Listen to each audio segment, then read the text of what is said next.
Hello, everyone. Welcome to this ISM Trust webinar on vocal health, protecting your voice in your daily practice. Today, we're going to be joined by Jenevora Williams, an expert in the field of vocal health and singing, and director of vocal health education.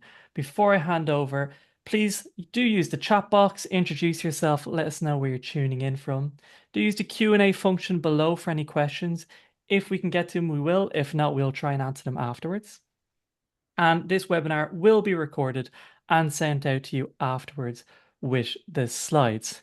Now I'm going to pass over to Jenevora. Thank you. Thank you so much. That's very kind of you, Ed.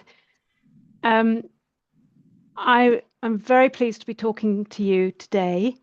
A little bit about me and my background, which is on the next slide. There we go.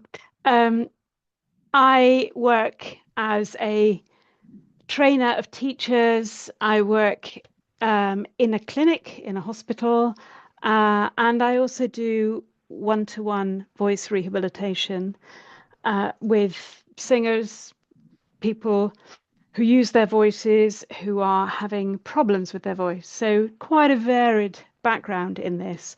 I also did my PhD in vocal health of children.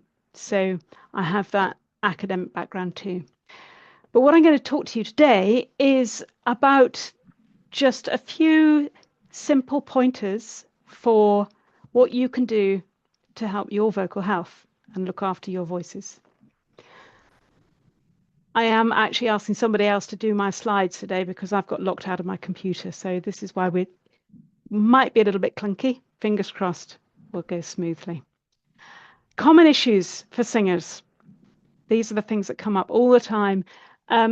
General fatigue. I mean, just getting tired and not being able to bounce back. All right, that kind of vocal fatigue. It's perfectly normal to get tired, but if you take too long to recover, then it's a problem.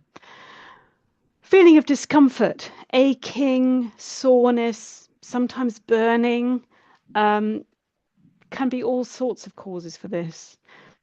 Normally, it's hypersensitization. It's when our pain sensors have just become jangled in the brain and we're getting, it's almost like fake news coming back from the throat.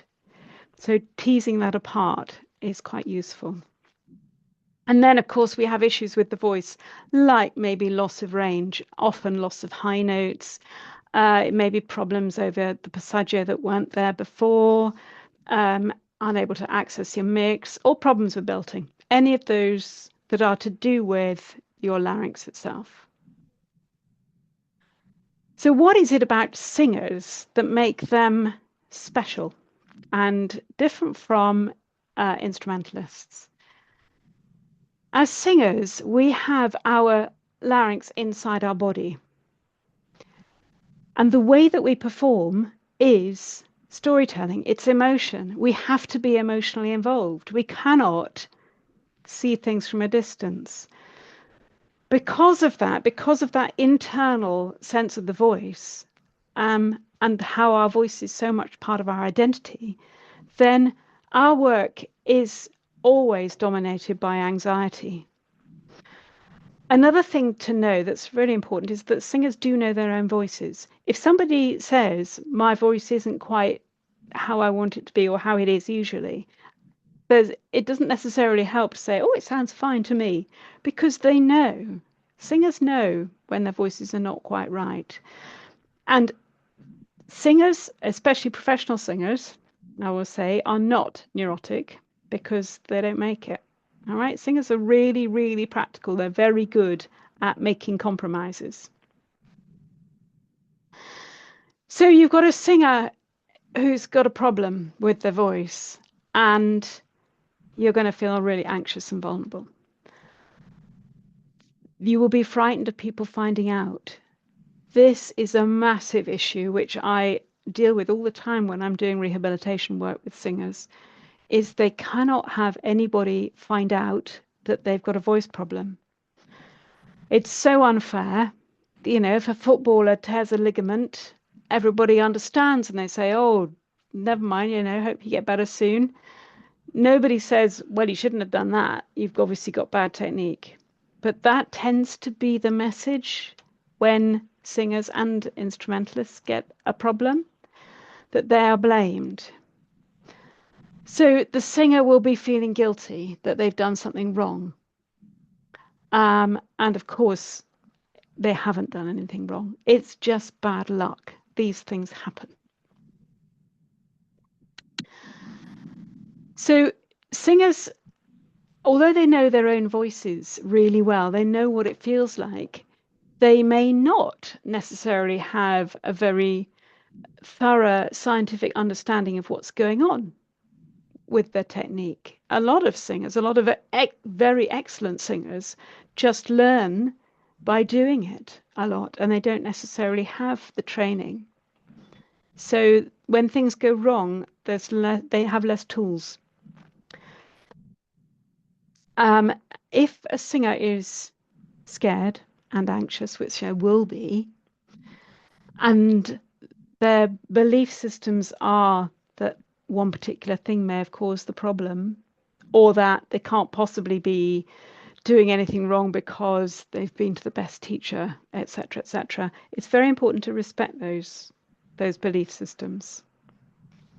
It doesn't help to tell somebody that they're doing something wrong and that they don't understand what they're doing. And of course, if a singer is worried about their voice, just coming into your room and admitting that, and then making a sound, they may be really scared of hurting themselves. So we have to be very, very careful when we are dealing with singers who have a voice problem. There is never one single cause. All right, I can say that absolutely. Now, sometimes there's a trauma event, where you have, for example, I've put a tennis ball hits you in the neck, or sometimes a road traffic accident. Or it may be a hemorrhage, which is bruising that comes from, could be a coughing fit, or it could be a sneeze. Even then, there's a whole heap of anxiety that follows on from that. But apart from those trauma cases, all vocal injuries have a slow build-up. They all have a combination of various things that keep adding in and adding in. Even if you think there was a single event which triggered the problem, that was a tipping point. And that tipping point will have come at the end of a whole build-up of habitual patterns, always combined with anxiety.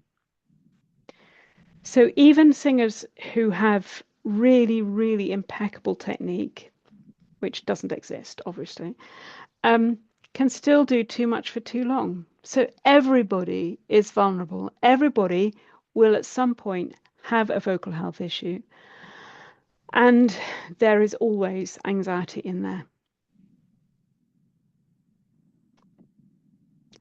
This is what I base my teaching on, the biopsychosocial model. It's not new. It's been around for a long time. But I think sometimes we forget how important it is to link in all the other parts of somebody's life. So the biomedical and the biomechanical are things like your technique. They are things like whether you're ill. They are things like hormone changes, sleep patterns, all of those things. Then sociological is what is going on around you. So that is what's going on in your home life.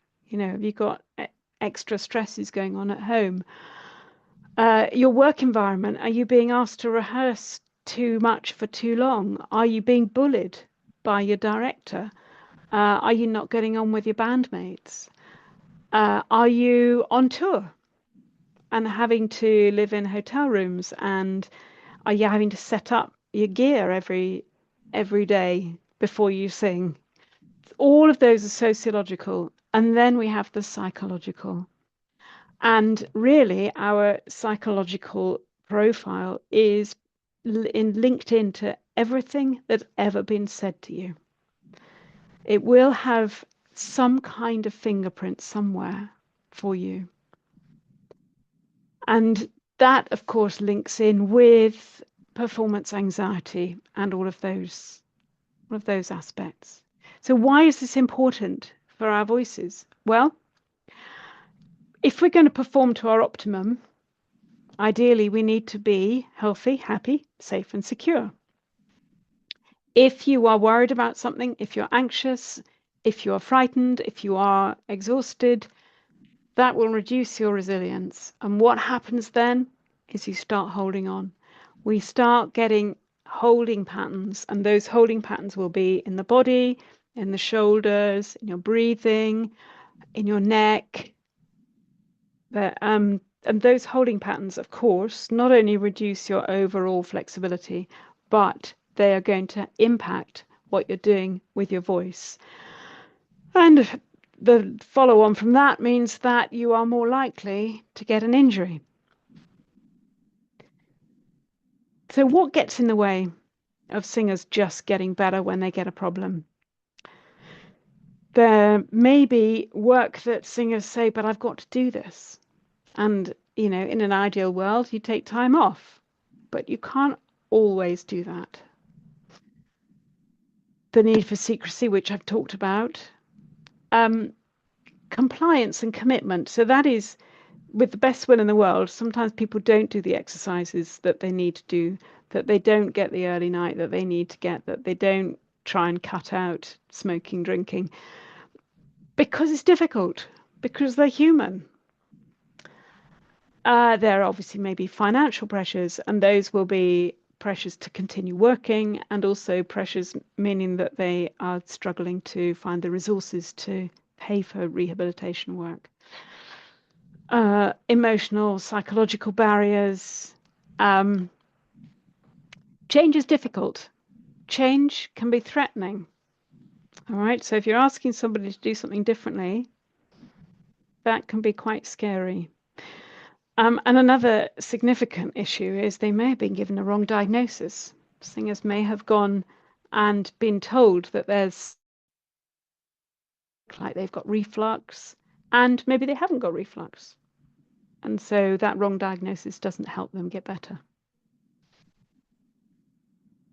Right, this is where we get into the nitty-gritty of what we're doing with our voices.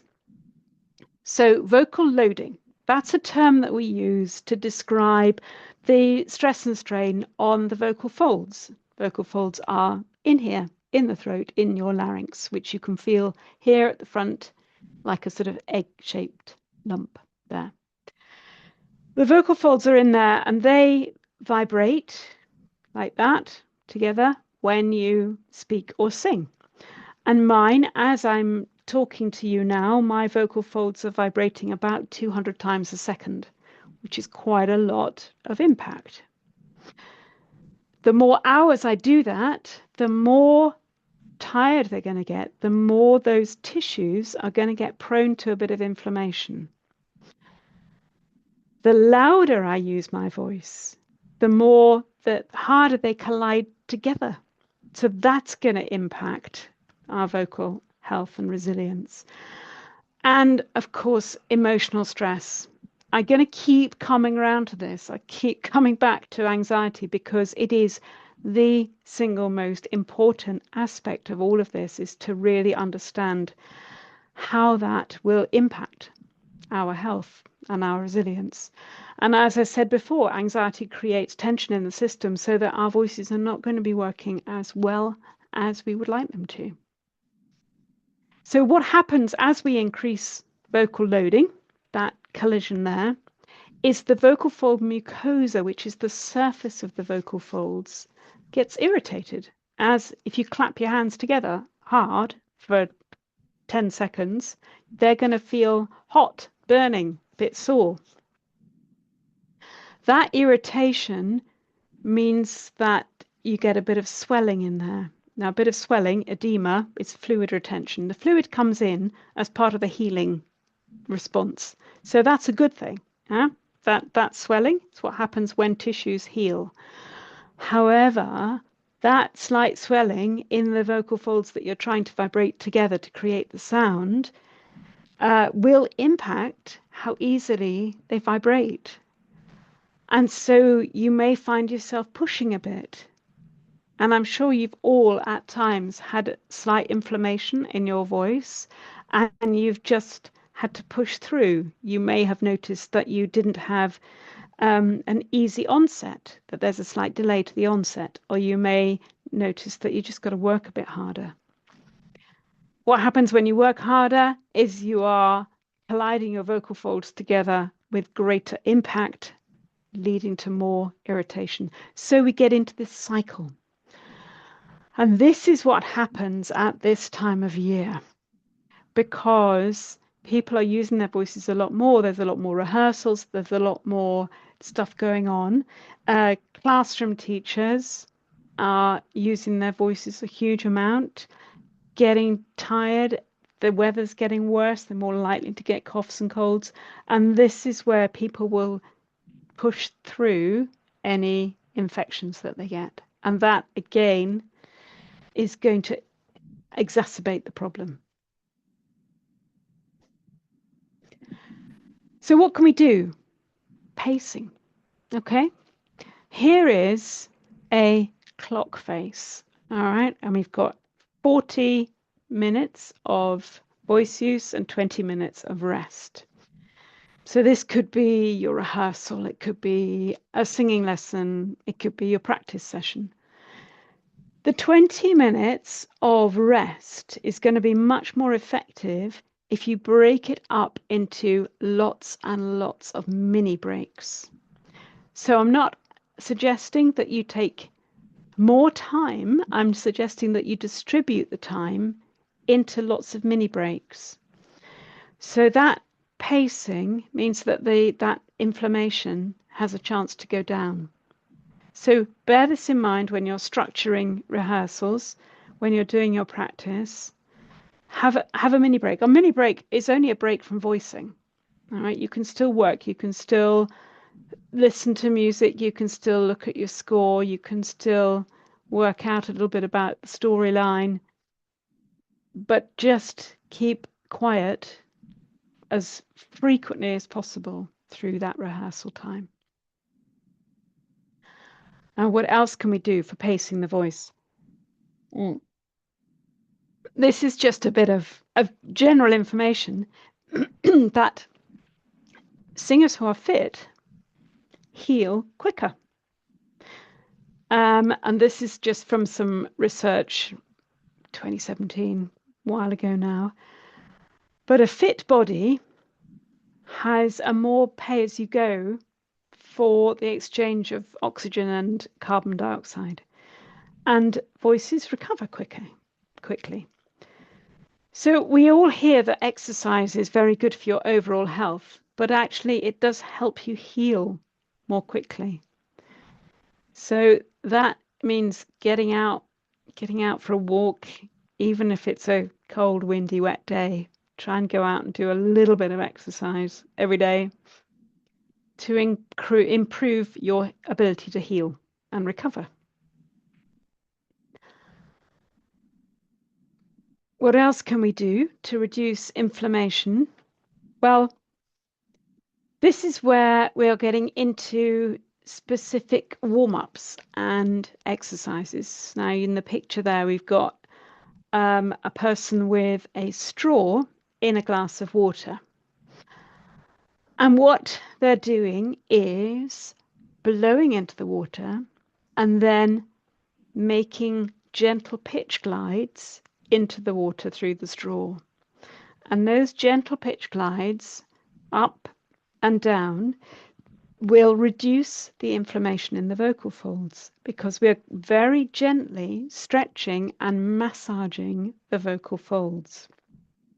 The stretch is the pitch glide, gently up and down. The massage is from the bubbles in the water giving you bubbling back on the air pressure in the mouth. So that is massaging the vocal folds. SOVT stands for semi-occluded vocal tract. So that is anything that has some kind of valve at the front here rather than just at the vocal folds. So that is lip trills, tongue trills, puffy cheeks, fricatives, and to an extent, some hums and glides. They are very, very useful as part of your warm-up, but they're also very useful for reducing those inflammatory markers. So you begin small, you gradually extend, keep it gentle and quiet and slow and even and clear. So both up and down, and gradually you increase to your entire pitch range. So that means going up into falsetto and all the way down to the bottom, and then all the way up into falsetto and all the way down to the bottom. And do that for a couple of minutes and you really will notice the difference.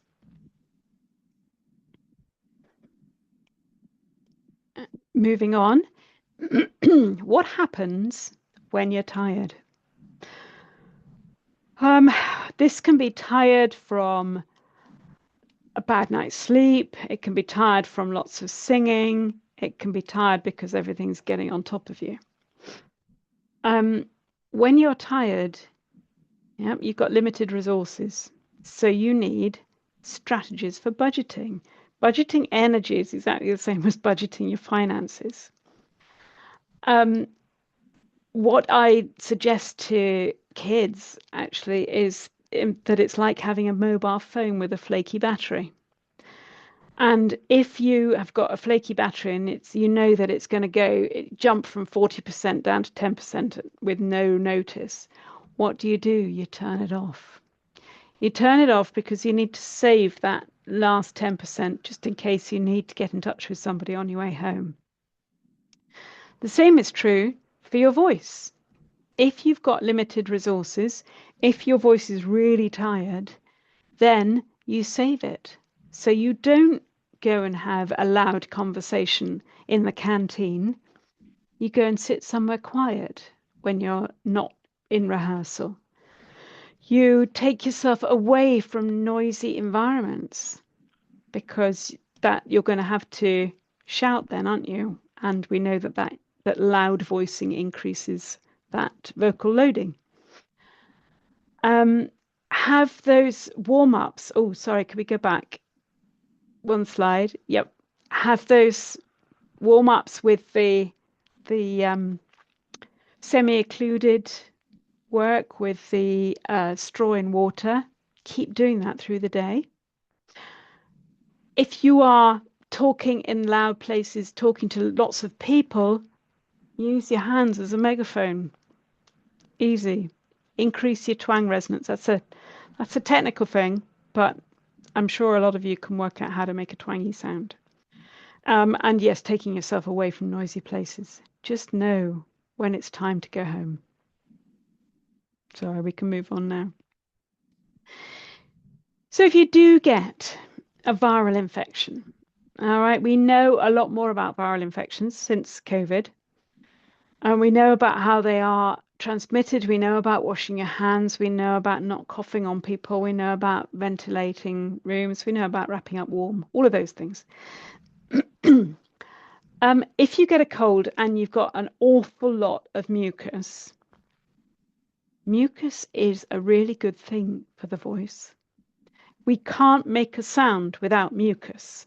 So learn to love your mucus and keep it moving and moist. So you keep it moist by keeping hydrated and using steam or a nebulizer, and keep it moving, because the problem with mucus is not the quantity of mucus. The problem is when it gets thick and sticky. When it's thick and sticky, then it clumps on the vocal folds and that stops us making a sound. So keep it moving, keep swallowing, because swallowing is very good. We're going to get onto that in a minute. If there was a cure for the common cold, I think we would know about it. So there aren't any magic cures. There are no immediate ways to relieve a cold. You can relieve the symptoms with a nice hot drink, with tucking yourself up on the sofa. But there are no magic remedies that you can take to help your cold. What you can do is make yourself feel better. So sometimes a drink of lemon and honey will make you feel better, make you feel like you're doing something. It's not directly affecting your voice, but it does make you feel like you're doing something to help. And yeah, keep it to yourself. Now, reflux, I mentioned reflux as something that is quite often misdiagnosed. We've learned a lot about reflux in the last 10, 15 years. There are two types. There's heartburn, which is caused by acid levels in the stomach. And heartburn, you get pain. You get pain either in your stomach or up your esophagus. Okay, and if you have that pain, you may be prescribed PPIs like omeprazole, lansoprazole. You may just be prescribed Gaviscon or alginates. Laryngopharyngeal reflux, which is the type in the throat, silent reflux is called sometimes, that is not helped by PPIs. All right, there's enough research into that now. The only medication is alginates. How do you know you might have LPR? Well, it's incredibly complicated to diagnose. You need an overnight appointment in hospital. You need to measure the levels in the throat. It's complicated. So most of the time, we just describe the symptoms. And if somebody has diagnosed you with LPR, they've probably just described your symptoms. And persistent throat symptoms can be all sorts of things. They can be a cough, they can be post-viral, they can be all sorts of things. They can be eliminated or helped with things like vocal massage, acupuncture, counseling. Reflux is very, very influenced by our state of anxiety. So being aware of when you are getting worried about stuff, that will probably increase your symptoms of reflux. And of course, singing voice rehabilitation. And there are other things that you can do to relieve reflux. You can wear loose clothing so that you're not squeezing around the middle of your body. You can get up and move around instead of sitting still all day. You can, one really important thing actually is to make sure that you eat early in the evening so that you are not going to bed with a stomach full of undigested food. No, I think I get onto that in one of the later slides. Firstly, talking about hormonal issues. The larynx and the vocal folds are a hormonal target. They respond to hormone shifts in the body, not just the female hormones of estrogen and progesterone. They respond to other hormones in the body. One major one, of course, is testosterone, when testosterone leads to adolescent voice change. So voices are very much affected by the menstrual cycle and by menopause. And the hormone shifts that happen when people are just premenstrual or premenopausal, perimenopausal, those hormone changes may lead to greater swelling in the vocal folds. They may lead to pitch uncertainties where you go for a particular note and a different one comes out. Decreased efficiency, so fatigue, huskiness, and sometimes reduced flexibility. And flexibility in the larynx is things like accurate pitch jumps. It is being able to move around fast. So all of those may be affected. Totally individual. Some people don't notice at all. Other people are really impacted by this. So know yourself, know your own voice, and just be kind to yourself. Singers, I've already talked about exercise. Yeah, need to be fit and strong. All right. You need to be able to run around on stage. You need to be able to carry your gear around. You need to be able to keep going. You may be dancing when you're singing. I mean, there's a lot of body use going on. Anything's good. Yeah. There are myths around about not lifting weights and what high impact exercise might do to your voice. If you're doing the exercise well, and you're doing it within the limits of your own body, then anything goes. Okay, just work properly. If in doubt, work with a coach, a coach who knows what they're doing. All right.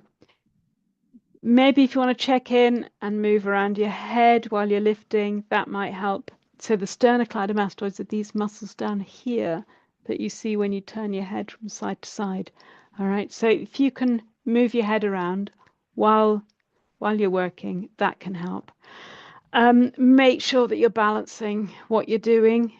I sometimes see singers, especially sometimes male singers who are offered a role on stage where they might have to be topless, and suddenly they go to the gym and try and build up a different body in 6 weeks. And they can just get stuck because they're just working on the bits that they're looking at in the mirror. So do balance your workouts, and using balance and movement that are maybe more gentle, like Tai Chi and yoga, may be just as valuable. And avoid letting your vocal folds come together and make a sound while you're straining. Okay, that is going to have a big impact on your vocal health. I said we get on to eating and drinking. All right, late night meals. Try and avoid going to bed with undigested food in your stomach. How do you do that if you're working in the evening and then you get home really hungry? Well, the only real answer is to try and pace your food intake during the day so that you don't get home really hungry late at night. Get used to eating maybe mid-afternoon, or maybe eating at 5, 6 o'clock, and having more smaller meals so that you're not filling up your stomach completely. But going to bed with food in your stomach is not good for anybody or anything if you can possibly avoid it. Fizzy drinks, just because they make you burp, and then all the acids and pepsins are coming up from your stomach.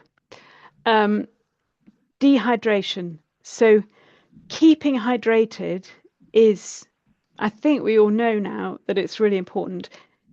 Water, yep, just sip. You don't need to glug huge masses of water. If you drink loads and loads, you just end up going to the loo all the time. So monitor your own hydration levels. Keep sipping. Caffeine, that's had a bit of a bad name for singers. It's a stimulant, which is why you often want to go to the loo after you've had a coffee. Occasionally an irritant. So for some people, it might irritate the stomach, give them heartburn. It's not a diuretic. Yeah, it's not going to make you wee more than you consume. There's been quite a lot of research from sports literature looking at that. So don't worry about coffee. If you like coffee, that's great. If you're having 10 strong coffees a day, maybe that's a different health issue, not necessarily a voice issue, right? Might stop you sleeping. But it's unlikely to affect your voice. Dairy products is another total myth. All right, there is no link whatsoever between dairy products and throat symptoms. We know that people can be really suggestible. So if you tell somebody, if you drink that milk, it's going to make you feel gloopy here, they probably will feel gloopy here.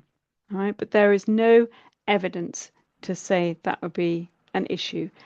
if somebody has an intolerance to lactose or an allergy, that's not going to give them throat symptoms. That's going to give them gastrointestinal systems. So they'll get indigestion, they'll get diarrhea, which is obviously very unpleasant. But those are the symptoms you get if you have a dairy intolerance. Now, alcohol. It's a vasodilator, so that means that the very fine blood vessels are going to become slightly inflamed. Fine blood vessels on the vocal folds will become slightly more nearer to the surface and slightly larger. So you do have a slightly increased risk of bruising, hemorrhage. The main problem with drinking, of course, is that it alters your awareness and your fine motor control. So you are not as able to perform as you are when you're sober. You may think that you are brilliant, but that's because you're drunk, not because you're brilliant. So try and avoid alcohol before you perform, as a rule, as an absolute rule. Too much alcohol afterwards. Too much alcohol, like too much coffee, is a overall health issue. Okay, it's not going to affect your voice as such. What it would do is affect the way that you use your voice in social situations. So if you go and have a few drinks after a performance and you're in a noisy bar, you may not notice that you are really hammering your voice and tiring it out. So that is the main problem with drinking for singers, is awareness of voice use. So what happens when we swallow? Okay, we swallow all the time. Well, if you swallow, put your fingers on your larynx, you feel it lift up. The larynx lifts up, the epiglottis, which is the little flap, you can see it there in the picture. It's a sort of white crescent-shaped cartilage in the throat. That moves down and closes onto the top of the lifted larynx, and the food, or the liquid, passes behind and over the top of that like an umbrella into the esophagus. Brilliant system. Swallowing is something that we learn before we're born because we have to be able to do it safely as soon as we're born. If we don't do it safely, we choke. So all of the food and liquid goes down into the stomach. It doesn't go anywhere near your larynx or your cough. So what the action of swallowing does is that lift and squeeze helps to spread the mucus around all over your vocal folds. And that is why swallowing is the best thing you can do if you feel gunky here. If you feel like you need to cough or you need to clear your throat, try swallowing first, because that will push things around, move the mucus around, and give your vocal folds a nice little bit of moisture. Nothing from the mouth goes near the larynx, so any lozenges, any special drinks, any special potions that you're taking go straight into your stomach and get digested. So they are for overall well-being, not for application on the larynx itself.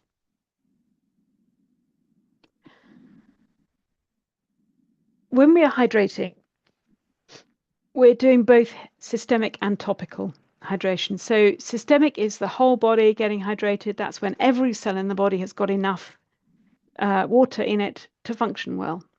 And we need that for every aspect of health. Topical moisture is moisture on the surface of the vocal folds. So when we drink water, that goes into our body and hydrates it systemically, which then comes onto our vocal folds as mucus, which is then spread about by swallowing. All right, so that's the pathway of the water in the body. And of course, as soon as you sip water, it's on a conveyor belt through the body, so you're going to be helping those vocal folds right from the start, which is why keeping sipping all day long is more useful than drinking a whole pint of water down and then not drinking anything for the next 3 hours.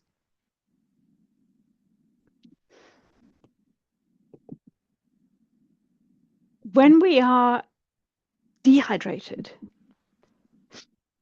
systemic dehydration is because we've not drunk enough or because we're sweating a lot. So if anybody is dancing, for example, or running around a lot on stage, they're going to need to drink more. Topical dehydration is from a dry atmosphere, and aeroplanes are the worst for that. So if you are on a plane, keep drinking water and don't talk while you're on the plane because the air you're breathing in is going to be very dry on your vocal folds. So don't worry about it. You'll rehydrate really quickly, but just bear in mind that a plane journey, a short journey will dry you out a bit and a long journey will dry you out a lot. So keep drinking. Smoking, I'm afraid, is a no. It's an absolute no. Apart from the fact that it's going to kill you, it's never ever going to help your voice. It's an irritant, it's damaging, it's really bad. Vaping is, the research is coming out now about vaping and its effect on the cells of the lungs and the cells in the throat, and it's as bad, if not worse. So vaping is maybe useful to help you come off smoking, but it is not a safe alternative. Smoking marijuana is hotter than smoking tobacco. So that is quite an irritant, greater irritant on the vocal folds. So just bear all that in mind and see if you can, if you do smoke, just try and do less. Medications, I've talked about this, but menthol. Okay, menthol, which comes in all sorts of cough sweets, throat sweets, all those. It stimulates cold receptors, which is why we get that kind of sense of suddenly we feel like we've got more space in our nose because we can feel the cold air, not because we have got more space in the nose. So menthol is actually an irritant. And you don't want an anesthetic because that's just going to dull the sensation, which is your really important feedback. So anything that encourages you to keep swallowing is good, but try and avoid things with menthol and try and avoid things with anesthetics in. Don't undervalue the role of the placebo, okay? Drinking something fairly neutral like honey and lemon is a great placebo. It's not going to directly do anything at all to your voice, but it's going to make you feel like you're doing something soothing. But sipping water is just as good and cheaper and easier. If you are on an inhaler, try and use the spacer because as you can see from the image there, the spacer is a big long tube and the inhaler goes at the other end of the tube. So as you breathe it in, the larger particles from the inhaler just fall into the bottom of the spacer instead of landing in your throat. So that's useful. Wait between the puffs, gargle afterwards. Most people now who have an inhaler are given very clear instructions by a qualified asthma nurse, and they are the ones that know all about it. So use your inhaler, but use it wisely. What else might you be on? Decongestants. Now, decongestants will work. They are a vasoconstrictor, so they will actually make the membranes shrink slightly, which allows everything to flow more easily in the nose. They will work for 3 to 5 days. If you have them for any longer than that, then your body just gets used to it and they don't work. And then when you come off them, you have a bounce back. They also may have a dehydrating effect. So only use them if you are really suffering. Okay.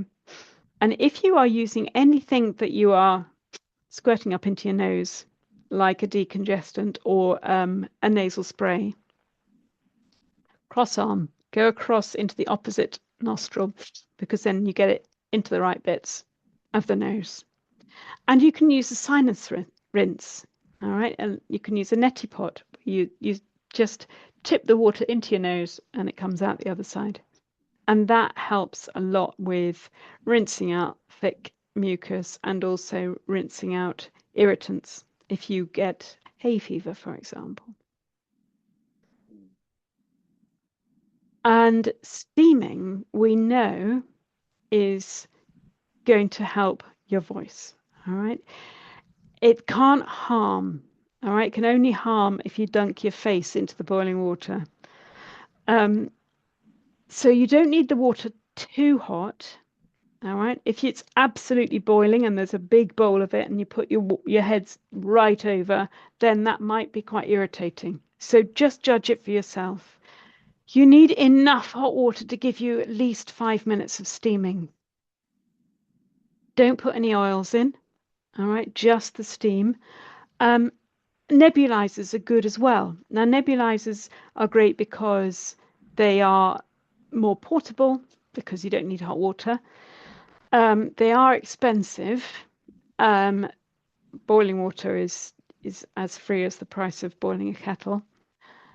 So you know what suits you and your lifestyle, but the water vapor that you get from a nebulizer is as good as the steam you get from a bowl of boiling water.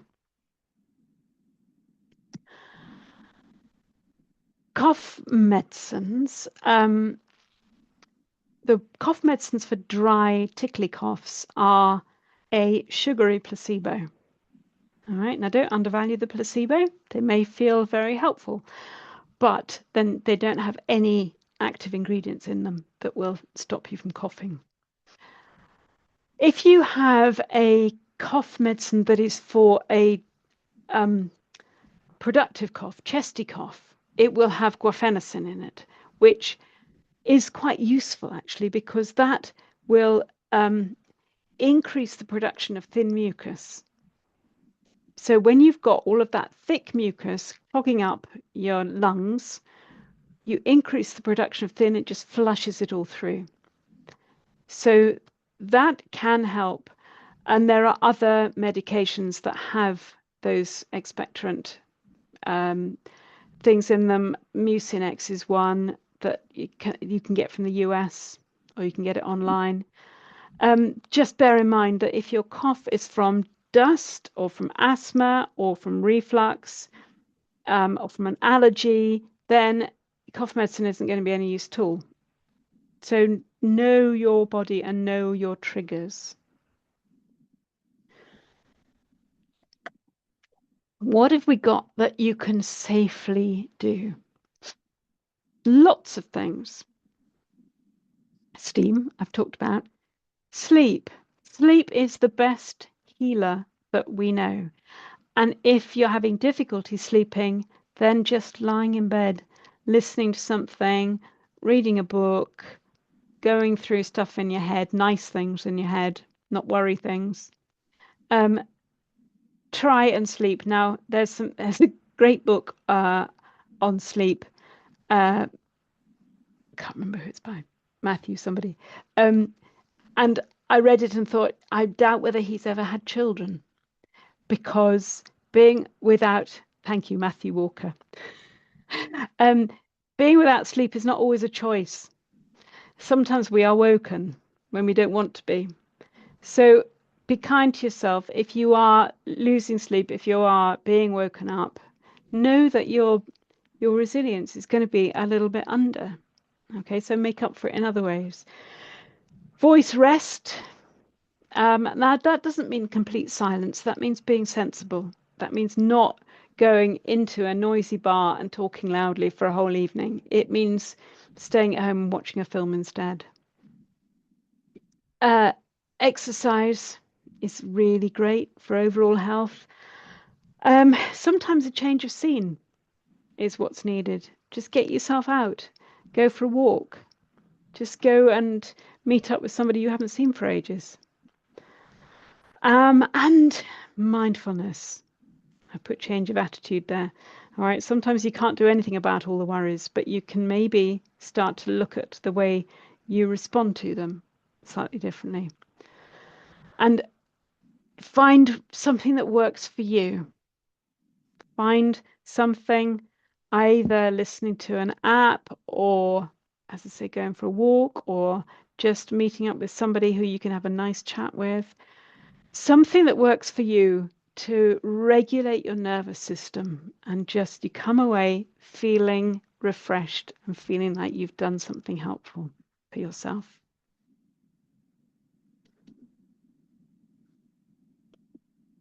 And there they are. Don't stress, be aware of your voice use, sleep well, keep hydrated, steam, warm up your voice, and try not to sing when you're ill or tired. And finally, after all that doom and gloom, I just want to remind you that singing is very good for you.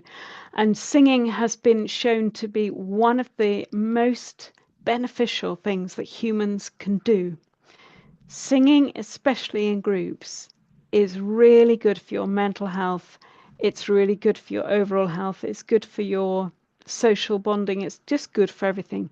So we want to help you to be able to sing as much as possible and for as long as possible, because it's such a great thing to do. Where to find me? There's my website, JenevoraWilliams.com. You can always send me any question on the contact form there. There's also a load of resources on there. There's lots and lots of information. You can find out a lot more if you're interested in what we've talked about today. You can find out a lot more on the resources page there. Vocal health education, vocalhealth.co.uk has a practitioner directory. So if you're looking for somebody to help you with your voice, you can find someone on there who may be in your area. And we also run courses for singing teachers, voice teachers, if you're interested in learning a little bit more about vocal health. And there's just a little plug for my book, Teaching Singing to Children and Young Adults, which is now in its 3rd edition. And I think it's great. I hope you do too. So we've got some time for questions. We've got 5 minutes. Thanks, Ginevra. That was fantastic. Yeah, we have a little bit of time, so if anyone has some questions, get them in. We won't get around to all of them, but we will be sure to send them off to Ginevra to maybe answer if she has time as well. Or you can, as she said, go onto her website and submit some questions. We have a few different ones here. Just one conversation that was happening in the chat there about honey. Is honey beneficial or is it just a placebo? Placebo. Just a placebo. It's Okay, a so placebo. It's a really nice one.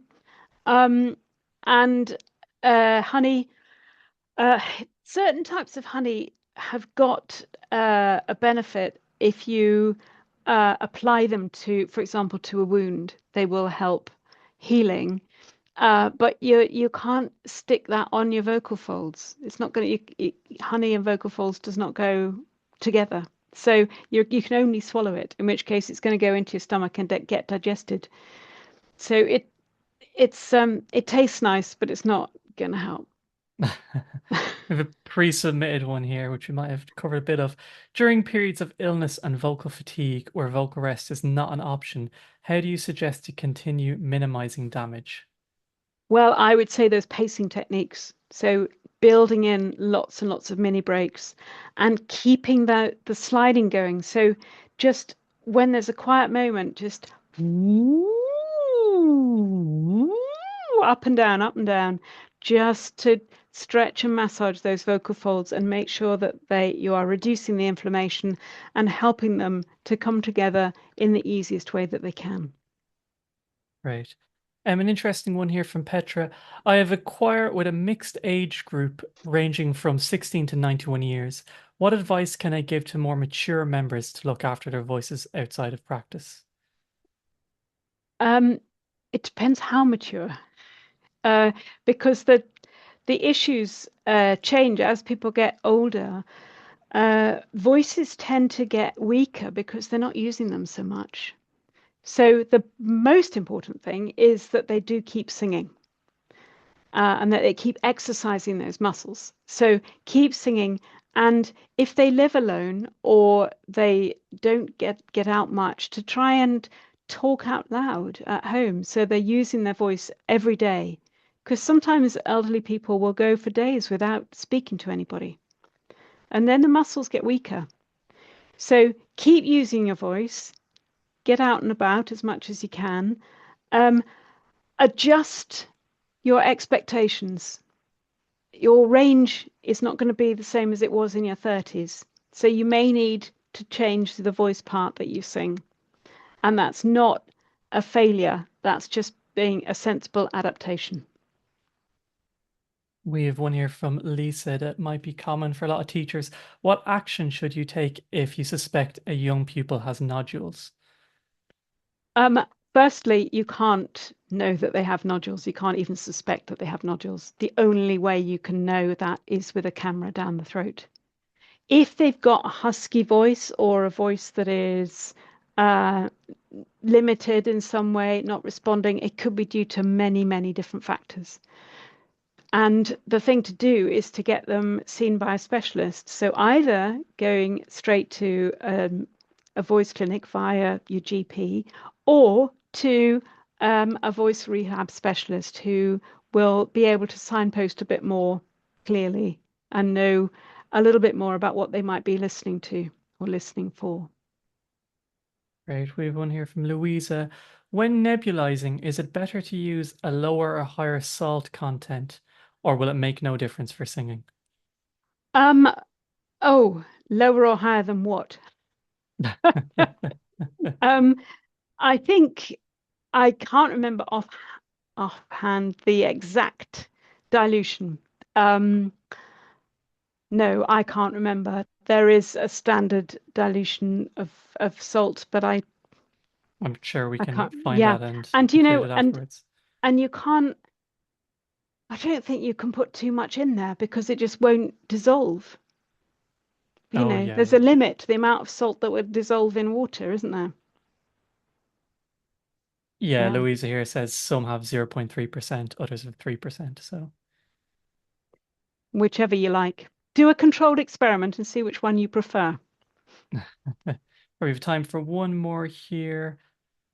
What are the best on-the-go travel remedies to prepare the voice for choir rehearsals slash performances?